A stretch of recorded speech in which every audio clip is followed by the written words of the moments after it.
everybody would please join me in our flag salute. I pledge allegiance to the flag of the United States of America and to the republic for which it stands, one nation under God, indivisible, with liberty and justice for all. Thank you. So, we usually have folks introduce themselves, and we have a little bit larger group, if you wouldn't mind, so you can see who we are. You want to start? I'm Richie Scott. I'm the owner of the Deer Park Gazette. Okay. I'm Michael Scott. All right. That's my dad. Welcome. I'm Hope Standard, and I'm a HomeLink parent. Okay. I'm Sarah Julie, another HomeLink parent. Okay. I'm Richard Price. I've lived in Deer Park for 40 years. And I'm Bonnie Weaver. Okay. Dan Futia. I'm here with my pastor Tim White from Tri-County Christian Center. Okay. So that's me. Ross Morland on staff in Trent County. I'm Joel Cosner. I have 2 children in Deer Park School District. Yes. David Heiser. I've got 4 kids in Deer Park HomeLink. Awesome. Trista Heiser. Come on in. You get the front row. Show up late.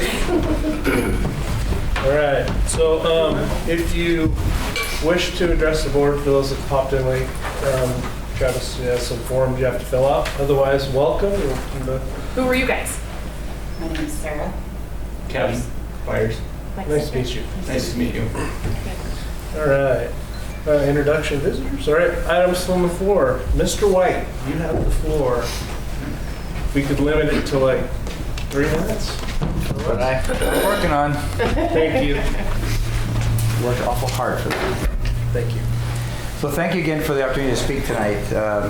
Most of you know me to some degree, hopefully in a good way. If not, let's talk. Last February 28th, I closed my comments to this board with saying I encourage this board of directors to stand up to oppose the non-science and the denial of biology that's required to support the gender inclusion policies and the related sexually inappropriate curriculum mandated by the state. And that when you do, you'll have an army of grateful parents and grandparents supporting you. Unfortunately, I stood alone that night. That's not so tonight. So why do I care? I'm a father of 6 grown children, all of which participated in the school district, and with 5 of those children now married, this August my wife and I will be welcoming our 16th grandchild. So you can understand I have a vested interest in the next generations.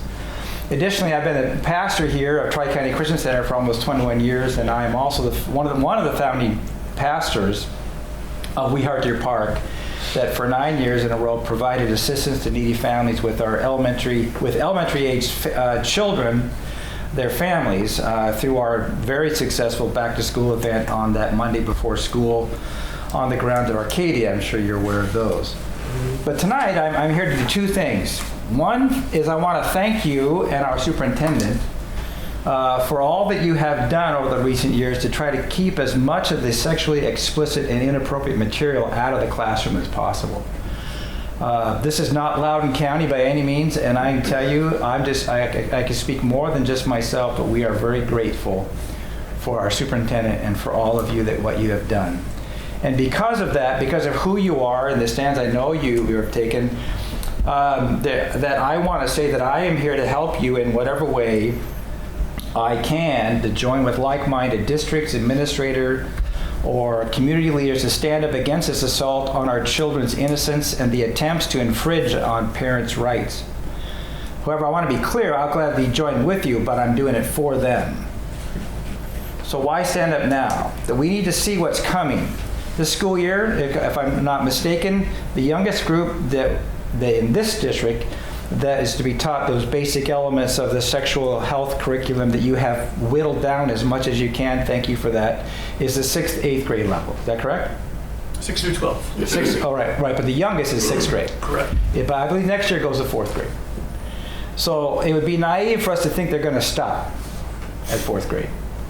And so, especially when you look at the curriculum the OSPI recommends, like the rights, respect, and responsibility curriculum, of which I have all 684 pages of, that teaches 5-year-olds how to identify a penis and a vulva in the second lesson for a 5-year-old. It's only a matter of time before the state begins to mandate what now it only recommends. We can see a pattern is already established. So each of you swore an oath to office to uphold the relevant laws and regulations within your sphere of responsibility. However, there's no one in this room who swore an oath to sexualize minors. No one in this room swore an oath to support lies that a boy can be a girl simply because of his feelings. And no one in this room swore an oath to undercut parents and cut them out of knowing the sexual desires and transgender confusion of their own children, thereby elevating the role of the teacher above the parents in raising the children. In our schools, you are the last line of defense between our children and those who have an agenda that does not reflect the values of this community at large. And so I'm here to just say, may God guide you and may He bless and protect our children. And I would welcome any further conversation and questions at a time and place of your choosing. And I know there are others who come join that. But I just want to say I and others are grateful for you, and we are for you. So why don't we stand up for our children in whatever way we can? Thank you. Hey, Tim, on your thing it says requesting a formal response. What would you like us to respond? Well, like probably just keep you in the loop. Yeah. Well, the last time I did it asked at the bottom, do you want a formal response? And I said yes, and nobody got back to me. In light of that, I did have other conversation with at least one other member of the board, and Travis Hansen and stuff. But part of this public comment is, do you also have a solution? Right? That's what you ask on the direction. And so I want to offer myself. I know there are others likewise to be part of a solution, because I know if you stand up like Kettle Falls did by yourself, it'll be difficult. But our kids are more important than a few dollars. And we'll educate our kids even without the USPI if we actually had to. There's thousands of families in this county alone doing it. And so I think the culture that we're in, this area, will back that efforts. And I'm here for you.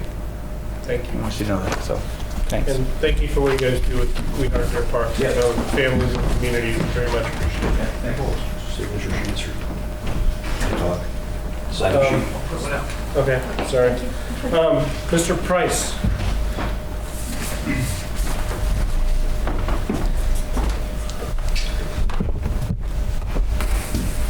My name's Richard Price. I've lived in Deer Park, my family and I, for 40 years. Both of our children graduated from Deer Park. My wife Penny worked in the Deer Park ECAP program for 20 years and volunteered in the schools for many years before that. I have 3 concerns about our school district. Number 1, our teachers are being forced to sexualize their students, which are our children, our grandchildren, and now for me, great-grandchildren. This is one sign of a morally bankrupt culture. Our young people are being molded into easy targets for pedophiles, and your policies are making this happen. You and I know there's only 2 genders. Yes, there's a great variety of personality traits in both sexes, but biology makes it obvious who is male and who is female. Every person has a legal name, and that is the only name the school district should use. Number 3, the schools should never hide information from parents. This refers to gender identity. The family has always been the basis of every civilized culture. By hiding information from parents, the school district is subverting parents' authority in our family structure.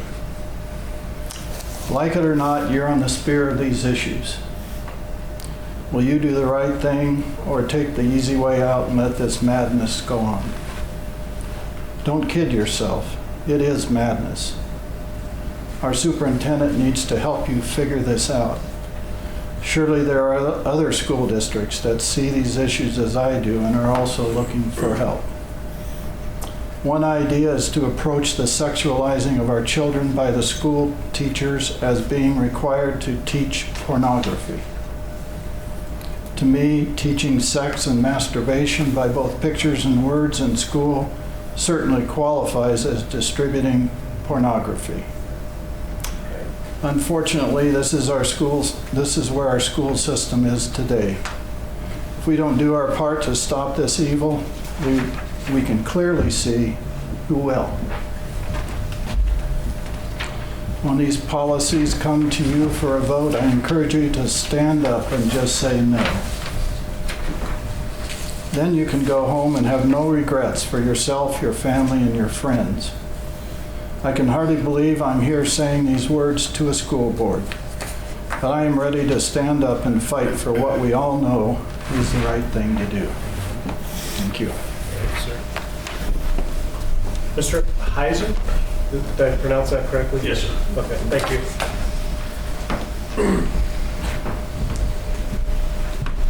Forgive me, I did not come here with the intention of speaking tonight.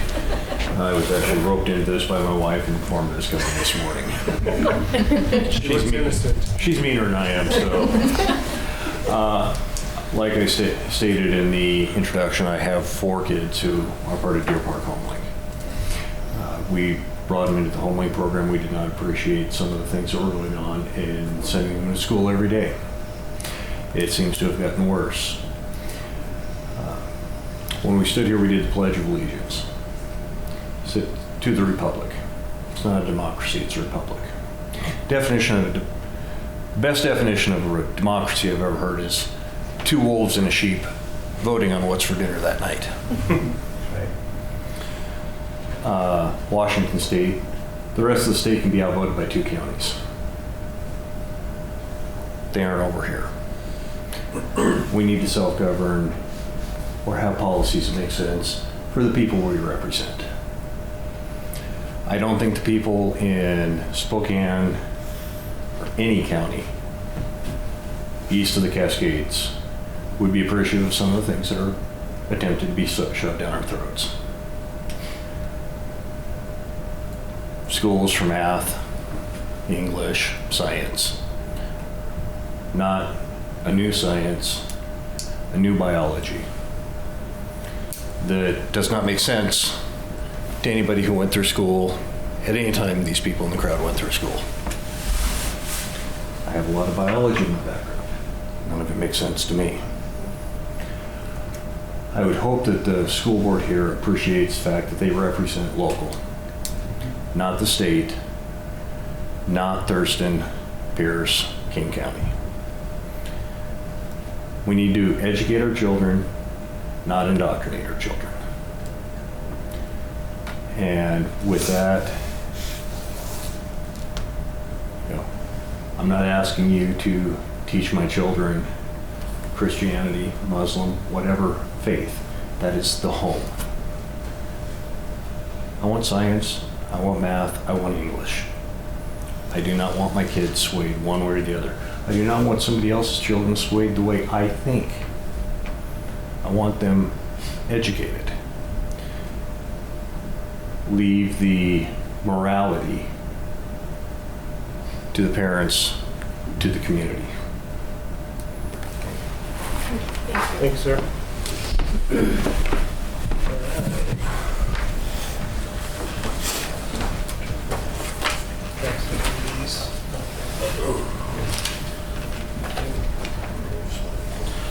All right, we are at superintendent's update. Perfect. A couple things to clarify for those in attendance tonight. I think one of the topics that's come up was recent adoption of gender and inclusive schools policy. And thank you so much to all of you for being here and for voicing your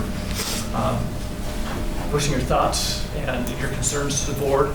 A couple things that I'll point out to you in regard to Washington State schools, and I think the general makeup of schools throughout the United States, and that is that we have a public school system, and part of that process is there are some components where there's a high degree of local control. There are some components of the way the state school system is run where there is not local control. So I just want to point out to you on the screen up behind you that this is the State Office of the Superintendent of Public Instruction. And there are places here where, when it comes to some of the policies that this board adopts, there are elements that where the word required is used.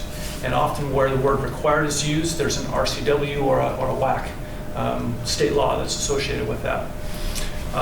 And so there are components of policies that are adopted that are connected to these things that part of the request, whether it was masks, whether it's gender inclusive schools, whether it's comprehensive sexual health education, there are requests made that are certainly understandable, but at the same time there are requests that are being made to willfully violate the law. And so when it comes to, and Tim, I appreciate you mentioning the ways that we've worked hard to exercise our local control around curriculum. So there isn't a state mandated sexual health curriculum. There are sexual health components that are required. So outside of what's listed at OSPI's website around gender inclusive schools, there's also a specific page around what's required for implementation of comprehensive sexual health education. And I would have you notice that aside from maybe some of what you've seen online, maybe what you've heard on the news, there are 8 components that are listed, actually 7 components that are listed here, bulleted here, that are actually required for implementation. So those are the elements, as I've worked with this board of directors, as we've worked locally here to choose a curriculum and to follow our requirement to do those 7 things right there. We worked exceptionally hard to stay true to those 7 things and to make sure that we, as we go through the process of putting curriculum in place, of which we do have local control, that we don't necessarily go to some places where other districts or potentially someone in Pierce or Seattle, King County would have us go. So in that process, and again, I appreciate the acknowledgement that we've worked hard to really find that thin line between what the state's requiring us to do and where you see the word required up there and where we have local control over the things that we have in our classrooms. So part of what we've embarked on this year has been, and we're just getting to the place where we're getting prepared to do public review of the state mandated comprehensive sexual health education. And we, as I've worked with our health and fitness PE and nursing staff, we've landed on a curriculum that really, even though there's certainly a binder full of material, we're talking 10 lessons that over the course of this being a secondary book from grades 7 through 12. So you're talking a couple lessons maybe in a 7th grade year, a few lessons in a 8th grade year, a couple lessons 9th grade, and working exceptionally hard to make those lessons developmentally appropriate. What a loaded term, developmentally appropriate, right? Because we all have opinions on what's developmentally appropriate. What we know to be true is that we've got to do these 7 things here. And in grades 6 through 12, we've got to have something to do this year, and then that does work its way into the 4 or 5 grade band beyond that. One of the things I would point out to you is that in grades K-3, the only requirements are social emotional learning components. There is no sexual health curriculum or requirements below grades 4 and 5. So there are definitely ways as we move forward that we can continue to work hard to stay true to those 7 bullet points in grades 4 through 12, beginning next year in that grades 4 and 5, and grades 6 through 12 now. Incidentally, I'd also wrap up by sharing with you that there's very little about some of what is being implemented than what has been taught in the previously adopted and used KNOW curriculum, and that's KNOW as in K-N-O-W as the state's HIV/AIDS STI curriculum. So at any point when you begin to talk about sexually transmitted disease, there has to be some conversation and context for how that disease is spread. So a good deal of what we find in a curriculum that we're proposing for adoption, that's going to replace the previous curriculum, and then ensure that things like when we see affirmative consent in bystander training, making sure that this concept of a no is an affirmative no, a no is not just not saying no. Things like that are new components that are required here that are part of newly developed curriculum. So there are components that will be new, and certainly there are components of this curriculum that some will find objectionable, and some believe should be a part of what's done in the home and should be taught in the home. And in those situations, our state says you can opt out. And that's where it's our responsibility, this board's responsibility, my responsibility, and the responsibility of everyone involved in teaching this to make sure that parents are informed of when the lessons are taught, so that you can sign a form, say this is what we want to teach at home, this is what we value having conversation about in our home, and we don't want it to be had in the classroom. Every single parent will be given that opportunity. One of the components, finally, that I think we've vetted and begin to prepare this particular curriculum for public review and for board adoption is the fact that throughout it asks and ensures that kids understand that these are conversations they should be having at home. So there are lots of opportunities throughout to take conversation from the classroom home. Again, for those that don't want those conversations to happen in school, want them to happen exclusively in the home, that option will be available. So want to make sure that you all understand as we go through the process and as we wrap this process up here in the next couple of weeks and put the curriculum up for public review, it will be made available to every single person who would like to come in and look and get a sense for how those 7 bullet points right there are reflected in the materials here, how the times at which they'll be taught, the grades and scope and sequence for when the lessons are going to be taught. And I believe that in the end puts us in both a place where we're observing our state requirement, sticking by the law and the oath of office that each person has signed, but also making sure that the curriculum we choose does the very best job it can to stay true to anatomy, physiology, biology, science, and avoid getting into value statements. But I think we all realize that there's always that thin line there in those curriculums. So, but people will have a chance to take a look at what's there, and I would assume probably by third week of the month, a couple of weeks away, last week of April, we'll have that available for public review. So that's both an update for you. Met with health and physical education teachers prior to break. Spent a great deal of time beginning to establish a scope and sequence for what would be our secondary materials. Should have that wrapped up this week. Thank you. The next one is an interesting one that we have an opportunity in front of us. And for you, it's really a matter of providing you some information about an opportunity, really, to join in a class action lawsuit. So at any point when regardless of whether there's costs involved for us or not, anytime that I, on behalf of the district, would consider signing on to litigation, would certainly want you to be aware of that. So what you have in front of you is a packet that lays out for you an opportunity to join a class action lawsuit with over 600 school districts throughout the United States and a growing number of school districts here in Washington State.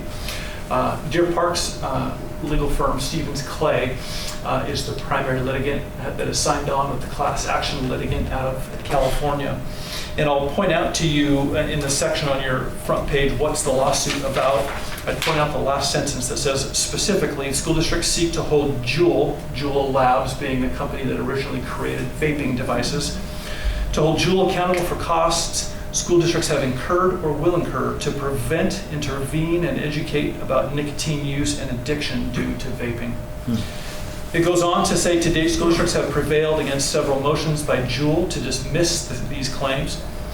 Trials set for late 2022, later this year. At trial, school districts who participate in this case will seek monetary damages to offset costs related to teen vaping. These damage awards could be used to purchase vape detectors for use in schools, fund education about nicotine abuse, support intervention by districts, help pay school resource officers who may be involved in those activities, or other creative solutions that districts develop to keep kids healthy. Lastly, I point out to you on that front page, just the first sentence of the getting involved paragraph, and it says there are no costs to join this lawsuit. So in doing so, these trial lawyers, they're going to get paid. Of course, lawyers, that's what they do. They get their fees, but they're going to work on a contingency fee basis. So based on the litigation's success, they'll get their fees out of that, and they've agreed to drop a typical class action fee from 40% to 20%. So in the end, should they prevail and win on behalf of the school districts that have signed on, they'll get paid that way, not through us. If you would like, I did make copies of the local attorney fee client contract that basically says they're working on a contingency fee basis. And then there's an FAQ that works you through the legal language there, should you want a copy of that. So I have both of those here for your review. In the end, in your packet there is specifically from Stevens and Clay on page 2, the vaping litigation FAQ. So this we went through at our meeting last month. Is a regional set of districts. A number of questions here that are answered not only about the nature of the litigation, but the nature of the scourge that is teen vaping. I would point out to you, if you flip to the back side of that FAQ, as you work your way down to item G in the middle of the page. So for board action, we simply need to have you make a motion this evening when we get to our action items. That we would, and you can simply use the sentence that they provide here for us. I move that the board authorize the superintendent to work with Stevens Clay Law Firm to have Deer Park School District join the pending vaping lawsuit against Jewel and Altria, the successor to Philip Morris. And like many in the area, we would certainly do two things. Should we join the litigation, the class action lawsuit, should we be victorious? I think there's really two things internally we'd like to do, and two of them were already mentioned. Installing hardware to do vape detection, and then get some resources in terms of nicotine addiction education to kids and make sure they understand that. In that regard, I would want to point out to you what's on the screen behind us. Deer Park every other year does the Healthy Youth Survey. And I would point out to you over on the right side of the page, the chart that shows over the course of the last few years, we started asking questions about vape products. You see the green line in the top right-hand corner. When we first asked kids back in 2014, we had close to 40% of our sophomores say that they had engaged at some point, not necessarily daily use, but at some point engaged in vape use. You saw the number drop slightly by 2016, and then you saw a spike well up over 40%, approaching 50%. Our sophomores had attempted in the previous 30 days when they took that survey a vaping product. Thankfully, for whatever reason, hopefully we'll say it's a great education, maybe families and kids are catching on to the fact that this is not a consequence-free choice. We see a significant reduction between 2018 and 2021. We would love to use these resources to see that come down even lower. They weren't at school. What's that? They weren't at school. There you go. Page 2, I'll just point out to you real quickly, in terms of Deer Parks, and my suggestion that we engage in the process in class action litigation. As you see over here in this chart here, vapor products used compared to the state, all grades, and so they're showing each of the grades that were surveyed, and you can see in the lighter green color Deer Parks numbers compared to the state average, Deer Parks numbers in 10th grade compared to the state average. So you see a higher use of vaping products here in our particular district, and certainly that's true of this region for whatever reason. And then interestingly enough, when we look beyond just nicotine, I think that we also need to be aware that kids are reporting over here that the substance that they vaped over that previous 30-day period, some acknowledged that it had nicotine in it, and that was what they did, but some also did acknowledge that the vaping product they were using had marijuana in it.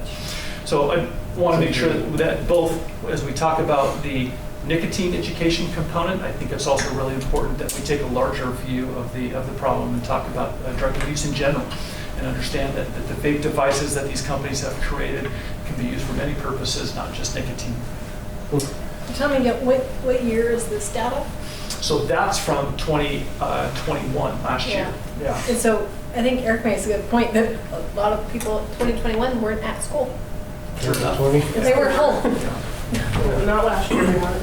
Well, last year. Yeah, you're right. They were here for school last year. Yeah, at our Yeah, school. but not the year Hybrid, before. not 2020.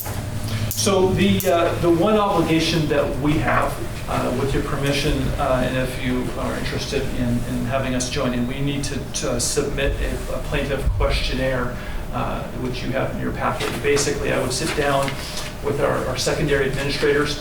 We would probably be a 2-hour process to fill out these. I believe there's about 6 pages here of questions that they're asking, some of it around policy, some of it around data, just like this, asking us what we've done, what we've tried, results we've seen. So I think that engaging in the process, being a part of this is an important step in taking a very public stand against something that quite honestly has been an issue, not only for our kids certainly, but certainly for our administrators. The idea of where some schools have gone, basically shutting down large portions of their bathrooms throughout their school so that kids aren't going into those areas, again, and installing vape detectors. I think on the education side, that's what we do. We need to be very much involved in that. Very important that we're involved there, and then certainly on the side of holding the companies accountable. So if I'll leave it at that. If you feel like, if one of you feels like this is something that, and as a board, you feel like this is the direction you want to go, then I think that what I would ask of you to do would be to first of all amend tonight's agenda to reflect it in the action item. So we would need a motion to amend our agenda to have an action item related to vaping litigation, the class action lawsuit, and then once we get there to that action item, if one of you would like to read the actual motion statement that they have on page 2 of the FAQ fact, I think that would be an accurate motion and would get us rolling and get the paperwork submitted by the end of April to join in the lawsuit. Do we need to do the amendment now? Okay, I move to amend to add the class action suit. Second. It's been moved and seconded. Any comment or anything? Well, I was just going to ask Travis, so you're saying we have a problem in our district with it, like other districts? Or? I would say that rather than me making a statement, I'm just going to say, let's look at the data. And I'm just going to say, if I'm looking at this data showing that at 1.2 years ago, almost 50% of our kids had reported engaging in that activity, to me, that's a problem. Again, I'd love to see that the numbers dropped. And I would point out that this happens to be reflective of our sophomores in 2021 and reflective of 100 of our sophomores. So, a couple of years ago, our sophomore class were about 170 kids. But I think that as a random sampling of kids that are involved, that's certainly alarming data. And I think generally the answer is yes. I think kids believe because it tastes different than a cigarette, because it doesn't have the same odor, in some cases no odor at all. I think that they are somehow led to believe that it doesn't have a harmful consequence. When in fact there have been 2,400 deaths of children under the age of 18 reported specifically in relation to use of vaping products. That's in the United States. Correct.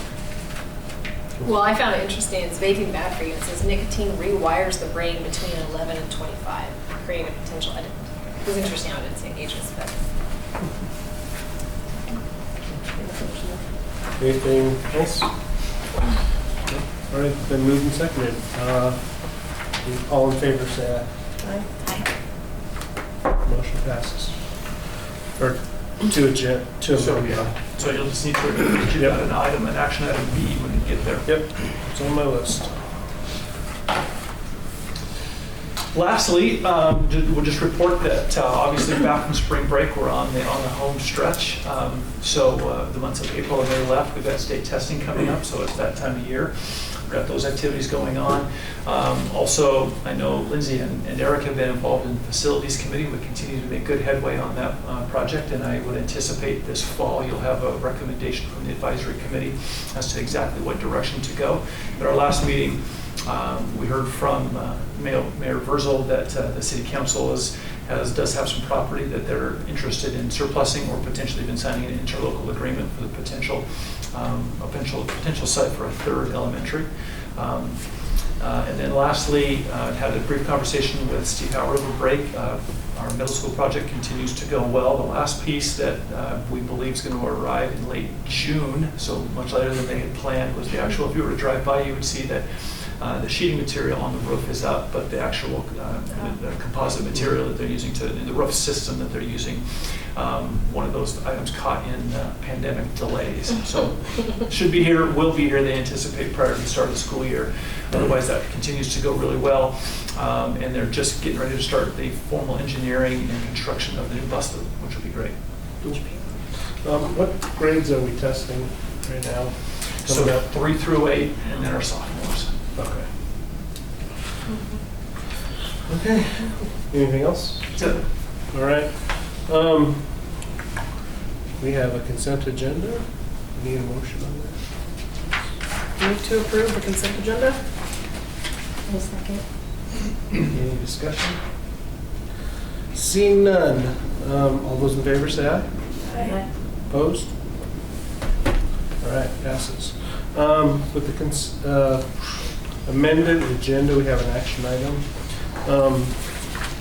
So there is item G on page 2. There is a suggested motion.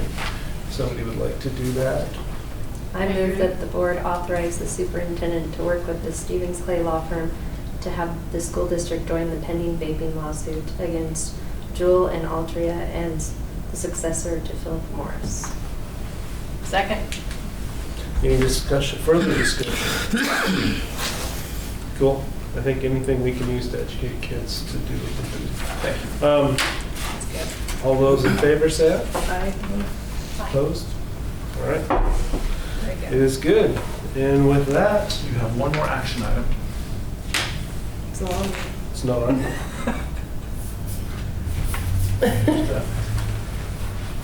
Nope. Patricia. Intent to hire. So yeah. we finished the hiring process at Deer Park Elementary. I saw that on there. Hired a new principal for Deer Park Elementary, Dr. Patricia Canberg, currently principal at Regal Elementary in Spokane. Really excited about that. The committee did a fantastic job. Alexa Ullman was with us tonight, led that committee, and got us 2 fine candidates. We heard those finalists here prior to spring break, and so at this point, she has signed an intent letter. We simply need you to accept that intent letter, lock her in. When would she start? July 1st will be the beginning of her contract. Okay. But in order for her to submit her resignation there, she'd love to know that you all are on board. Move to approve what? Patricia Canberg. I second. Second? Yes. Third? Third. Okay. All right, passed. Very good. With that, You got it. we're done. You got it. Thank you all for coming, and appreciate all your input tonight. And we do take that to heart. We try really hard to protect our kids. And that's the first question we ask is it good for our kids? And how can we at least make it as best as we can for our kids? So, Am I allowed to ask a question, or do I have to? I don't want to speak or anything. Knock I just yourself have a out. general question about what Travis was saying. sure. I know you mentioned, and he mentioned whittling stuff down. Could you guys describe exactly what you guys had to go through for that? Because I think it would help for the parents to know, so we could really have proof, that stuff is being done. You guys are trying your hardest. So that's what I know that's what I need. So I know probably, you talked about the curriculum. yeah, probably the best thing in comparison to when I mentioned these 7 bullet points here, in contrast to the 7 bullet points in terms of the only required content is, if you were to take a look at, I'll just do a quick search for OSPI.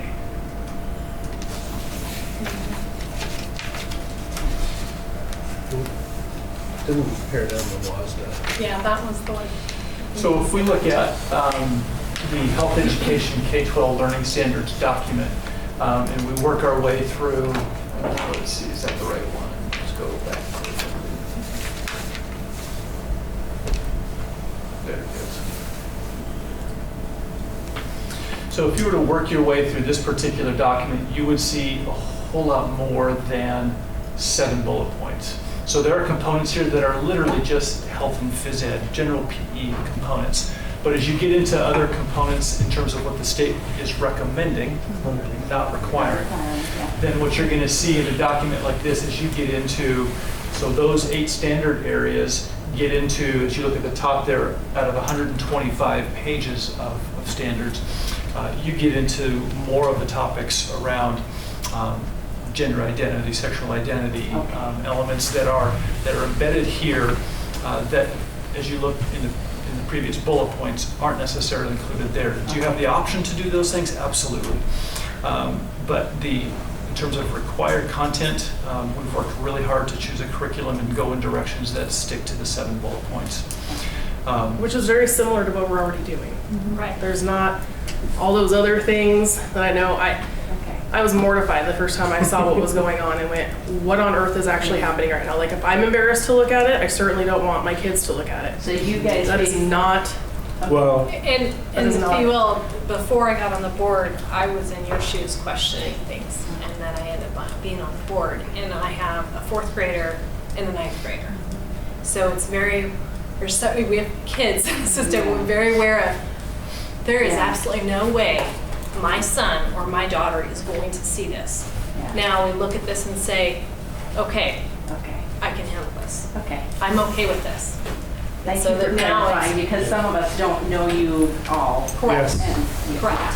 Correct. And our, let's see, so we're in the public school system. Carrie's got her kids in the public. And then Lindsay, you're here. One in Homelink and one at Arcadia. Okay. and mine are all graduated. Okay. Right. So you basically, go ahead, I'm sorry, David. No, I just wanted a little bit of clarification, because you said was OSPI Correct. on here. And so that is going to be under the public superintendent of public instruction. Yes. And sorry, I worked in the government sector way too long, and I'm very familiar with the differences between what a superintendent of public instruction may say, hey, here I want this, and cite, well, I'm following the RCWs. Well, you have to be throwing a bunch of extras on here. You know, the revised codes of Washington and the Washington administrative codes, and then I'm going to sneak in a little bit of everything on here. Is everything that's been set into the curriculum actually backed up by the RCW, the WAC, or does a superintendent of public instruction have an input on it above and beyond it? Because there's a huge difference in that. It's a fair question, and so I think it's well worded in that those 7 items are from the law. So those are what was adopted legislatively. This document right here is a document. The 125-page document is a framework document that's recommendations for school districts, not required. So these would be the add-ons. These would be the things saying you can go these directions, do these things, hit these standards in your curriculum, or you can locally develop what you do. In the end, what they say is you have to do those 7 things. Okay. And we're doing that. And we also there's very few policies or procedures that are required, one or the other. Procedures that are required by law. And we took the suggested procedure and pared that down to as much as we could, took out required, I think, a few times. You apologize, it's been like 3 months or something. But we try very hard to portray the content for the community. And it was in regards to the gender inclusiveness, and the word we remember that we added in there was consistent. Yes. So we wanted to indicate that, again, it has to be a consistent gender identity. So it almost seems Sincerely like when they gave this to you guys, it almost seems like they were kind of trying to bully you by giving you this big giant thing, but then somehow saying, well, this is only the required part. And then they, does that seem, am I misinterpreting this? Because then you can just weed out all the stuff that's not a requirement. Yeah, I don't know, bully. I think they certainly will. They're certainly leading in a direction. Yeah, leading in a direction. Maybe a term you like better. Okay. But I think in the same way that parents have the opportunity to look at any adopted, in this area, adopted curriculum, this is one of the few places where they say, we have to inform parents of what's being taught. We have to inform you not only what's being taught, but the exact curriculum that we're using and when that's being taught, so that you can say on that particular day, no thanks. So it's a very unique area in that regard. Well, thank you guys for going to bat for the kids in our community. Yeah. But the great thing is we have a group of people here who would teach their kids these things, and it's super necessary. Yeah. The problem is this is a community that doesn't have a lot of those parents, so we really hope they opt in because they don't get those conversations, and there's a lot of neat stuff in there to bring it home, and hopefully those kids will bring it home. But it's those parents having conversations, and they just don't. So thank you all for being stand-up parents. Tim? I just, talking to Travis. Thanks. You're good now. Yeah, like I said, you showed us about three of the pastors and myself back last May. We met with Travis right in this room and really explained how, I mean, this is all the junk they want to, but you guys, as I said, did everything good to just only do what you had to. And there's so many districts who never did that. So that's why since I told my congregation, I told anybody that we have a school board in this community that cares about our kids, and we need to support them. And that's why I came today, and some people that know me or have met me or in my church were here too. Unfortunately, I'll be able to keep it all out. Last February when I was here, I actually specifically addressed policy 3211 that actually crosses a line and requires, the adult in the room, the educated adults in the room, submit to whatever like that little boy who says, I'm a girl, you call me they, and I want to be on the girls' volleyball team and use their locker room. You pretty much have to comply. Now you have worked around the locker room bathroom thing with the faculty bathrooms, and it's only been actually a few kids every year, am I correct? So it's not like a big, major problem. But the policy, you read the policy, and it reads like this kid has to be addressed by the pronoun that he or she or it wants to be called by, is allowed to change their name or their gender, and even in the policy, it says if they don't want their parents to know, they tell the teachers and the parents are cut out. That's in this policy in this. And that was required. Right now, so my question, and I sent you all an email back then. Where's the red line? That's right. And passed it. Where's the red line? There's a point.